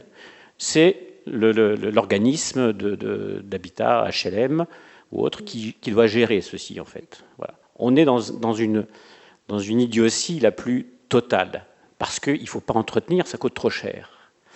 Donc quel cheminement on peut essayer d'inventer pour que les élus notamment puissent prendre conscience d'une réalité qui fait qu'il y a un retard énorme en fait, cette dichotomie, c'est le retard entre la décision et finalement l'événement. Le climat, ça va très vite, la biodiversité, ça va très vite, et les élus sont encore sur des appréciations d'il y a 40 ans. Donc, que faire? C'est un problème généralisé. Moi, j'avoue que depuis l'enquête sauvage en local, c'est pour ça que je disais j'interpelle mon maire. Et on peut tous agir à notre échelle en local dès qu'on constate quelque chose. Ils détestent quand on en parle sur les réseaux sociaux. Donc, il faut les... moi, je les interpelle comme ça, mais je me rends compte qu'il y a une grogne grandissante aussi, nous, parce que nous, on est vraiment soumis à l'urbanisation à coup de lotissement. Là, autour de moi, les gens sont très en colère de voir, et là, je parle de personnes qui sont même pas, on va dire, sensibilisées ou conscientisées au même niveau que, voilà, je peux l'être parce que, voilà, je fais ça depuis plus de 20 ans, mais c'est vraiment une perception sensible des choses qu'on est en train de scier la branche sur laquelle on est assise. Moi, ce que je conseille, c'est en effet, quand il y a des enquêtes publiques comme ça, y participer, médiatiser, parce qu'aujourd'hui, ça passe, voilà, il y a le combat juridique qui est très important, il ne faut pas se louper là-dessus, et du coup, il y a des structures qui aident et qui accompagnent maintenant dans justement faire valoir des droits de la nature, les droits du vivant, ce code de l'environnement que j'évoquais, participer aux enquêtes publiques, interpeller les commissaires enquêteurs, et après médiatiquement, c'est-à-dire en passant par la presse locale, qui peut relayer ces histoires, et par les réseaux sociaux également. Ça se passe aussi beaucoup comme ça. Et puis, ça veut dire aussi qu'il faut accepter d'aller voir ces élus. Moi, je le fais de plus en plus. C'est pas quelque chose que j'aime faire. Et quand j'y vais, là, j'y vais vraiment en tant que citoyenne, pas en tant que journaliste. Il n'aime pas trop me voir, mon maire, parce qu'il a l'impression, je pense, que j'ai un agenda politique, alors que j'ai pas du tout envie de faire de politique. Mais et je lui ai dit, moi, j'attends qu'une chose, c'est vous former à ces enjeux. On fait une fresque du climat, on va faire des fresques autre chose, puis vous allez comprendre. Et puis à partir de là, peut-être qu'on pourra avoir un espace de concertation citoyen. Et là, voilà, typiquement, dans ma commune, ils viennent de lancer ça. Donc, c'est une jeune élue qui a lancé un comité citoyen. Donc, j'ai postulé en me disant, ils ouvrent une porte, il faut y aller. Je ne vais pas râler tout le temps, il faut que je... Et pour créer ce dialogue, voilà, donc j'ai été tirée au sort, je pense que il devait être content. Donc, on va être une trentaine de citoyens comme ça, et je pense qu'on va mettre sur le devant de la table ces enjeux, parce que chez nous, on a les pesticides et l'urbanisation massive. Donc, avec avec toutes les conséquences qui vont avec, c'est-à-dire plus de circulation automobile, une insécurité, voilà, qui fait qu'en effet, on ne laisse pas nos enfants se balader comme ça librement parce qu'on a peur qu'il leur arrive quelque chose, et puis accessoirement, des arbres qui tombent, qui sont sciés, et des prairies qui disparaissent, avec toutes les questions qui vont derrière en termes d'autonomie alimentaire à terme et de changement climatique, parce que c'est des puits de carbone en moins. Voilà. Donc, moi, j'invite vraiment dans ces cas-là à documenter, à interpeller, à discuter, et à défendre ce qu'on peut défendre. Mais c'est pour ça que j'insistais en conclusion sur ce besoin aujourd'hui d'avoir des instances de conciliation. Et je crois qu'on en manque, en fait, malheureusement, beaucoup. Là, en plus, on a un gouvernement au niveau national qui s'est énormément durci, qui ne comprend pas tout ça. Souvent, on nous dit, mais les journalistes, vous en parlez pas assez. Je pense que l'information seule ne suffit pas. Emmanuel Macron a été formé par tous les grands spécialistes français du climat et de la biodiversité, et c'est pas pour autant que les décisions sont prises dans le sens de ce qu'il faudrait faire. Donc, il y a, en fait, hélas, une réalité financière, économique qui dicte beaucoup de choses. Donc, quand on se mobilise, il est aussi très important, et ça, c'est moi ce que j'ai pu observer à ma petite échelle, très important de montrer les alternatives, de dire on s'oppose à ça, mais on vous propose aussi des choses alternatives, parce que souvent c'est par méconnaissance ou parfois par intérêt caché qui leur appartiennent que des décisions sont prises. Donc, il est important d'argumenter tant que possible. Mais ça demande de jouer sur plein de volets de compétences différents, et donc souvent de s'organiser en collectif aussi pour faire valoir. Mais là également, il y a plein d'ouvrages qui documentent des luttes contre des projets qui ont réussi et qui montrent comment y arriver. Il y il y a pas mal de médias qui ont fait des choses là-dessus et on apprend beaucoup. C'est pas parce qu'on lutte qu'on va forcément être dans la violence ou l'agressivité ainsi qu'on voudrait le faire croire aujourd'hui, en fait. La lutte pour le vivant, elle est riche et multiple de plein de modes d'action différents. Mais c'est surtout que là, on est rentré dans une urgence qui rend ça de plus en plus intolérable. Je suis un peu inquiète de ce qui arrive. J'en parlais encore avec un chercheur qui est dans la conclusion de mon ouvrage ce matin parce que je devais l'interviewer et les scientifiques sont très inquiets aujourd'hui. Les scientifiques, on ne peut pas les qualifier d'éco-terroristes. En fait, ce qu'ils documentent et ce qu'ils disent, ils ont vraiment la sensation qu'on ne les entend pas. Donc, quand on dit il faut repolitiser tout ça, c'est dans le sens noble du terme. Le terme a été utilisé en introduction de la conférence. Repolitiser, ça veut dire se réemparer de ces questions, les mettre dans le débat public et en faire des sujets de conversation. On ne peut pas baisser les bras et abandonner, surtout pas aujourd'hui.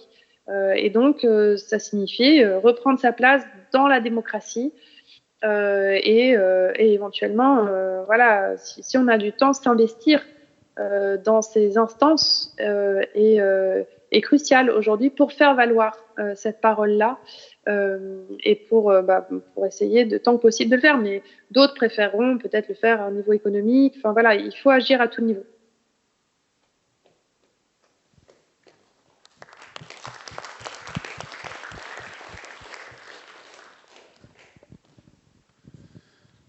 Oui. Et j'en profite. Ouais, pardon, j'allais dire quelque chose, mais je vous laisse parler. Non, allez-y. Je voulais juste dire que je fais partie d'un collectif qui s'appelle Disclose, qui fait des enquêtes d'investigation, et que j'ai rédigé pour eux il y a 1 an un guide qui va sortir prochainement, je pense avant l'été, qui est un guide de l'enquête environnementale. Donc, je l'ai rédigé ce guide pour permettre au public de mener ses propres enquêtes quand on constate une pollution ou un méfait sur l'environnement. Notre idée, c'est de donner les moyens à celles et ceux qui le souhaitent d'interpeller une préfecture, d'effectuer un constat, etc., etc.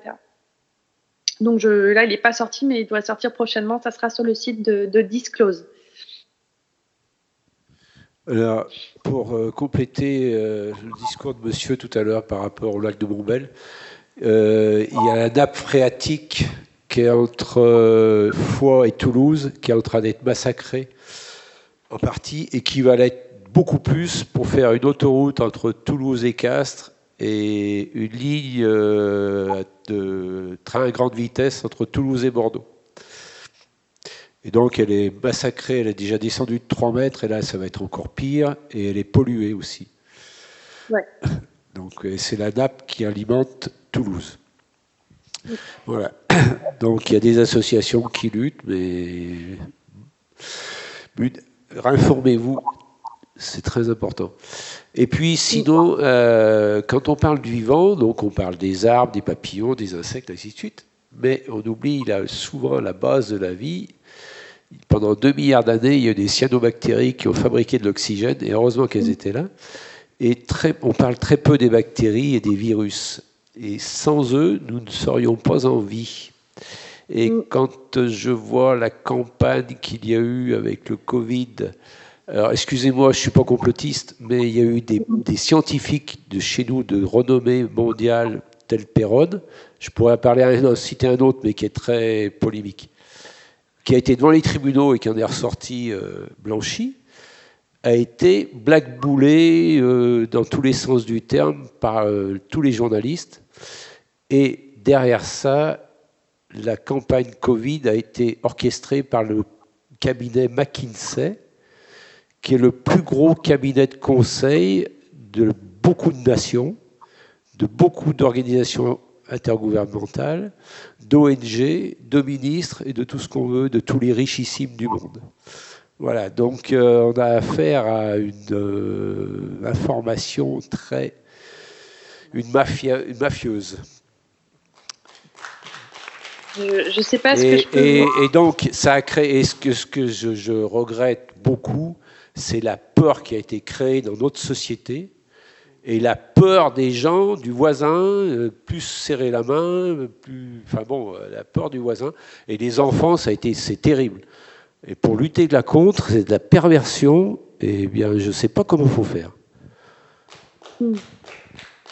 Je ne sais pas trop comment vous répondre, si ce n'est que sur cette histoire de cyanobactéries et de petites choses invisibles, là-dessus, j'ai passé beaucoup de temps à échanger avec Marc-André Sellos, qui a écrit des livres magnifiques, qui est un très bon vulgarisateur. Voilà, sur ce monde des champignons, sur ce qui se passe dans le sol, mais aussi dans notre microbiote. Il explore toute la vie des tanins, par exemple. Et en effet, le vivant est en nous, à commencer par nos intestins et tout ce qu'on mange.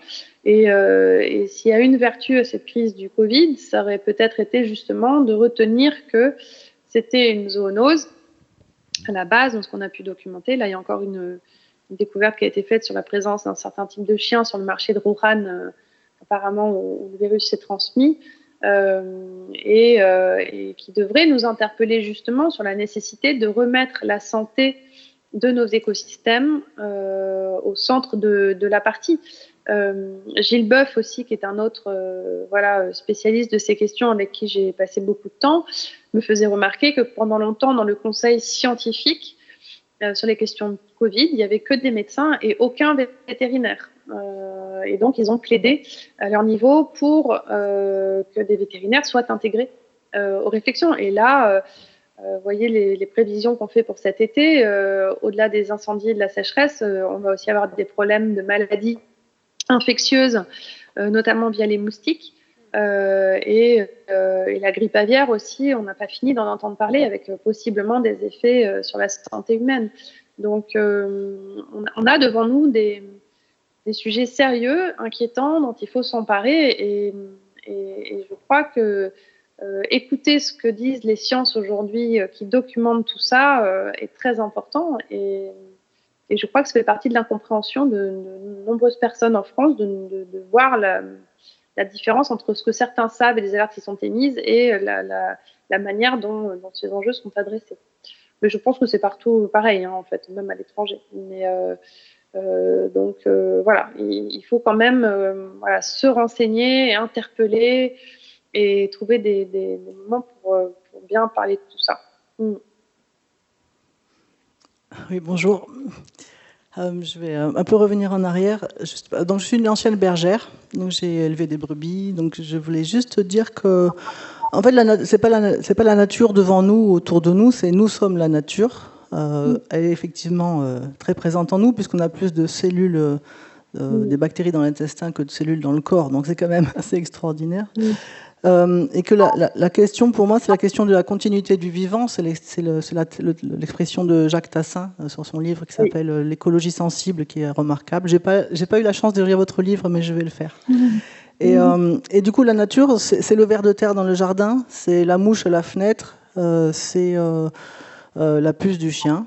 Et donc, je voulais juste rappeler ça, parce que sinon, et si on veut parler à nos élus, on peut aller faire l'inventaire de la faune et de la biodiversité communale, et il n'y a pas besoin que ce soit un loup, un ours, c'est une chose extraordinaire. Bien sûr. Et voilà, je voulais juste rajouter ça. Non, vous faites bien, et c'est vrai que c'est un merveilleux livre que celui que vous avez évoqué, et qu'il n'y a pas besoin d'aller bien loin pour l'observer. Donc c'est parfois, en effet, dans ces petits insectes qui nous entourent, qu'on l'observe le mieux. Et il suffit juste d'y être attentif. Et bien souvent, on ne l'est pas. Donc, l'enquête sauvage propose aussi d'avoir un regard différent. Et vous verrez, il y a un moment dans le livre où j'explique que j'ai fait des tentatives de culture. Alors, je ne suis pas très bonne jardinière, je n'ai pas le temps, en vrai. Et puis, je suis toujours frustrée de partir l'été au moment où mon potager est censé fournir le maximum de ces fruits et légumes. Mais donc, sur ma terrasse, j'ai planté des petites choses et je peux passer un temps fou à observer les voltes faites par ma courgette. Et en observant ça, je trouve ça fascinant. Donc, je passe du temps à observer la manière dont ça progresse. Et je réalise en faisant des recherches que le premier à l'avoir décrit, c'était Darwin, qui avait en plus passé du temps à expliquer, voilà, une voile peut être faite par la droite, par la gauche, enfin, il a nommé tout ça. Et je me dis, tiens, c'est marrant, voilà, on peut faire plein de magnifiques expériences de nature au bout de sa terrasse ou de son bout de jardin, et qu'on apprend beaucoup. Et les araignées, en ce sens, vous en avez tous dans votre maison, hein. Et c'est aussi, j'ai passé un temps fou à les observer, à voir comment elles se comportent, à les voir attraper des punaises ou des moustiques, et ce sont des aides pour moi. Et les vers de terre, c'est la même manière, donc la même chose dans les sols. Donc voilà, merci de rappeler ça aussi, que c'est aussi proche de nous et en nous. Oui, bonsoir. On défend bien ce que l'on connaît ou ce qu'on a appréhendé ou ce qu'on a vécu en fait dans notre enfance. Et souvent, je me pose la question par rapport à mes enfants. Il y a 15 ans environ, moi j'ai 60 ans, mes enfants ont 30 ans environ, donc il y a 15 ans, régulièrement dans notre village, qui se situe à environ 650 mètres d'altitude, les enfants étaient bloqués par la neige et ils avaient une semaine tranquillou à la maison et ils en profitaient. Il y a quelques années de cela, je me rappelle, on a des gens de l'extérieur qui sont venus s'installer et qui ont planté un olivier. Chez nous, planter un olivier, je me suis dit, oh, l'année prochaine, celui-là, il est cramé. Eh bien non, l'olivier, il est magnifique. Il y a 3 ans, j'ai entendu les premières cigales. Et aujourd'hui, les cigales, elles gueulent, mais elles prennent une place incroyable. Il y a environ 1 an, c'était l'année dernière, les premiers moustiques. On n'avait jamais eu une moustique comme ça, mais une invasion de moustiques. Donc en fait, le problème, c'est que ça va très très vite, parce que en fait, en l'espace d'une quinzaine d'années, c'est un véritable bouleversement. Mais comment les jeunes enfants qui arrivent ici dans notre village, c'est ce qu'ils connaissent. Donc pour eux, ils n'appréhendent pas une grande différence. Ils n'ont pas de comparaison. Donc nous, tout à l'heure, vous disiez que c'est vrai qu'il y a beaucoup de cheveux blancs ici. Peut-être que nous autres, on l'a connu, mais comment transmettre ce que nos enfants n'ont pas connu? Et là, c'est vrai que je me sens impuissant, totalement impuissant. J'intervenais la semaine dernière à une journée d'études organisée par l'Office français de la biodiversité sur l'amnésie environnementale. Et il y avait une présentation du Muséum national d'histoire naturelle qui a mis en place un programme où l'on peut partager... je n'ai plus le nom, mais sur leur site, on peut partager des souvenirs écobiographiques de choses qu'on a pu observer. Faudrait que je retrouve ça. J'ai plus le nom, mais c'est un projet européen qu'ils ont lancé à plusieurs, où on peut mettre une photo, voir ce que ça nous évoque. Et en effet, il y a aussi quelques mois, je sais que j'ai fait c'est l'institution l'INA qui m'avait sollicité pour intervenir sur nos représentations de nature dans les documentaires d'archives que l'on a. Amusez-vous à aller sur le site de l'INA, regarder des vidéos faites dans les années 70, avec des interviews dehors de personnalités comme Jean Dorst ou de paysans, de bergers qui sont interrogés sur l'implantation d'une station de ski prochaine. Écoutez l'interview, mais surtout la bande-son qui est derrière, du paysage sonore, des oiseaux qui chantent. Enfin voilà, ce sont des choses qui en effet ont disparu. Et donc, comment transmettre ça à nos enfants, en plus parce que souvent c'est pas une expérience très agréable, parce que je trouve ça plutôt triste. À titre personnel, je le vis jamais très bien.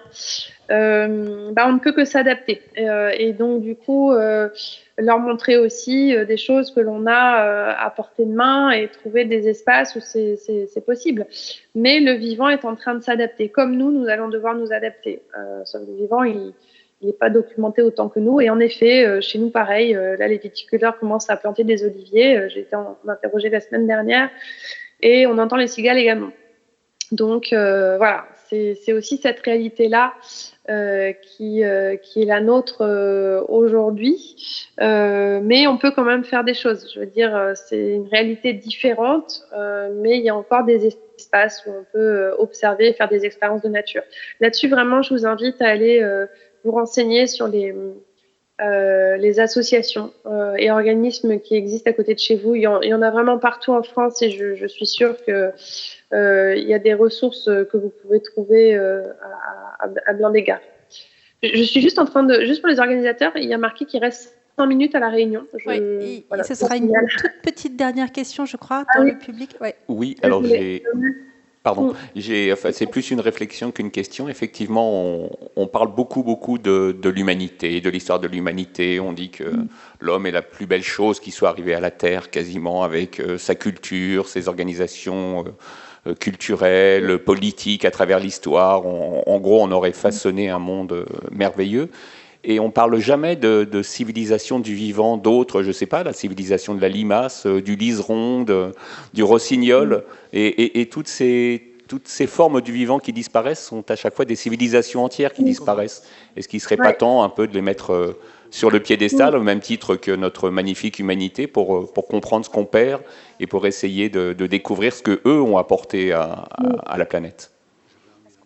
Je pense que vous avez totalement raison. Enfin, en tout cas, moi, l'enquête sauvage, et ça m'offre une belle conclusion, mais m'a donné envie, journalistiquement, de continuer. J'aimerais, en fait, aujourd'hui, je suis en train de réfléchir à comment prolonger l'enquête sauvage autrement. J'ai commencé à en parler avec la salamandre, mais pour arriver à parler de ces autres êtres qui peuplent la planète, en essayant d'en parler différemment. J'ai pas de réponse. Il y a la manière très simple de prendre la parole pour eux, mais j'ai toujours un problème parce que je trouve ça toujours très anthropocentré, mais ça marche bien. Hein. Il y a La vie secrète des arbres est basée entièrement sur ce type de récit et ça a connu un succès d'enfer pour populariser cette question de la forêt et du fonctionnement d'une forêt.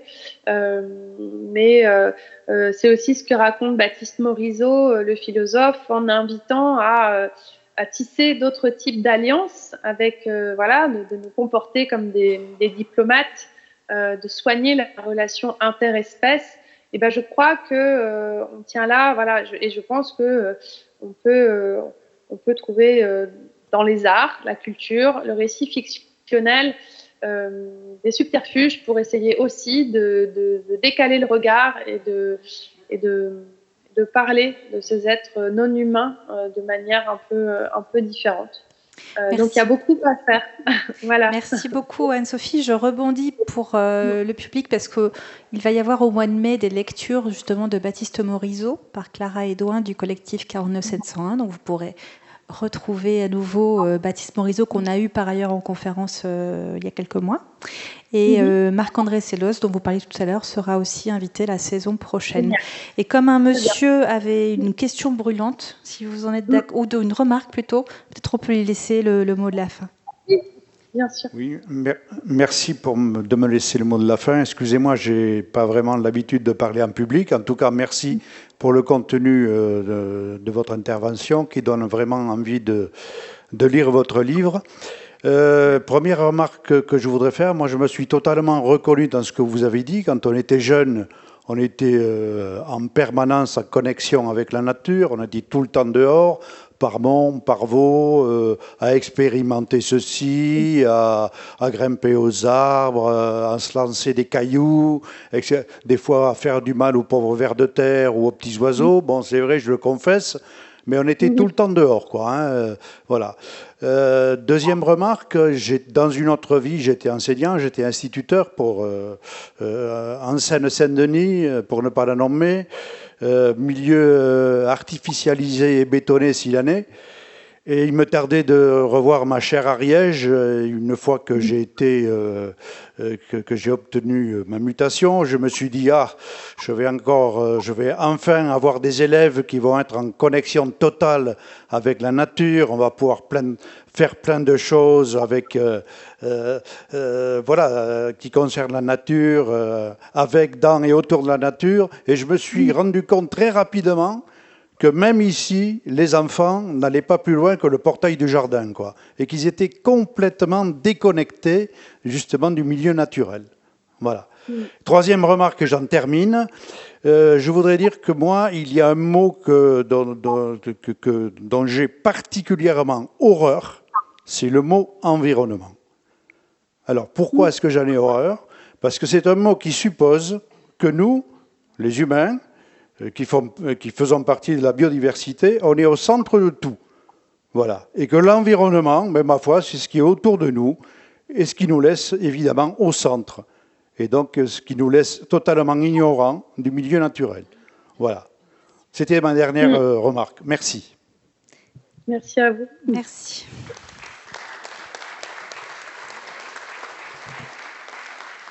Anne-Sophie, vous voulez dire un petit mot?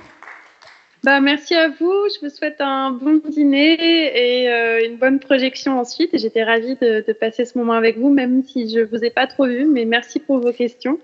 Et au plaisir, n'hésitez pas à m'écrire. Je prends toujours le temps de répondre aux personnes qui m'envoient des petits messages par les réseaux sociaux ou par mail. Donc voilà, je vous souhaite une très belle fin de soirée et encore merci pour votre invitation. Merci vraiment à vous. Merci à la Maïf. Merci.